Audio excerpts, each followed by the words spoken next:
வணக்கம். ஆகாஷவாணி புதுச்சேரி செய்திச் சுருக்கம் வாசிப்பவர் சத்குணா. மத்திய வெளியுறவுத்துறை அமைச்சர் டாக்டர் ஜெய்சங்கர் நேற்று புதுடெல்லியில் தென்கொரிய வெளியுறவுத்துறை அமைச்சர் திரு சோ ஹியூனுடன் இருதரப்பு பேச்சுவார்த்தை நடத்தினார். செயற்கை நுண்ணறிவு, செமி கண்டக்டர், தூய்மையான எரிசக்தி மற்றும் பாதுகாப்பு உள்ளிட்ட வளர்ந்து வரும் துறைகளில் புதிய வாய்ப்புகள் பற்றியும் அவர்கள் விவாதித்தனர். மத்திய வெளியுறவு செயலர் திரு விக்ரம் மிஸ்ரி, நேபாள வெளியுறவு செயலர் திரு அம்ரித் பகதூர் ராயின் அழைப்பின் பேரில் 2 நாள் பயணமாக இன்று நேபாளத்திற்கு செல்கிறார்.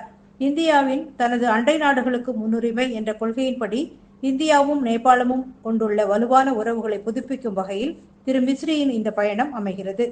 சர்வதேச விண்வெளி மையத்திற்கு சென்று திரும்பிய இந்திய விண்வெளி வீரர் குரூப் கேப்டன் சுபான்ஷு சுக்லா இன்று அதிகாலை டெல்லி சர்வதேச விமான நிலையத்திற்கு வந்தபோது அவருக்கு அன்பான வரவேற்பு அளிக்கப்பட்டது.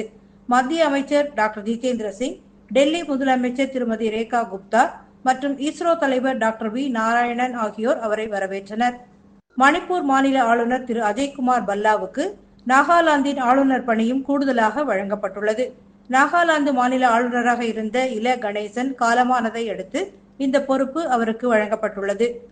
பாலிடெக்னிக் துணைத் தேர்வு எழுதி தேர்ச்சி பெற்ற மாணவர்கள் மற்றும் பிடெக் 2ஆம் ஆண்டில் நேரடியாக சேர்வதற்கு இதுவரை விண்ணப்பிக்காத மாணவர்கள் தற்போது விண்ணப்பிக்கலாம் என்று புதுச்சேரி சென்டாக் ஒருங்கிணைப்பாளர் திரு அமன் சர்மா வெளியிட்டுள்ள செய்திக்குறிப்பில் தெரிவிக்கப்பட்டுள்ளது.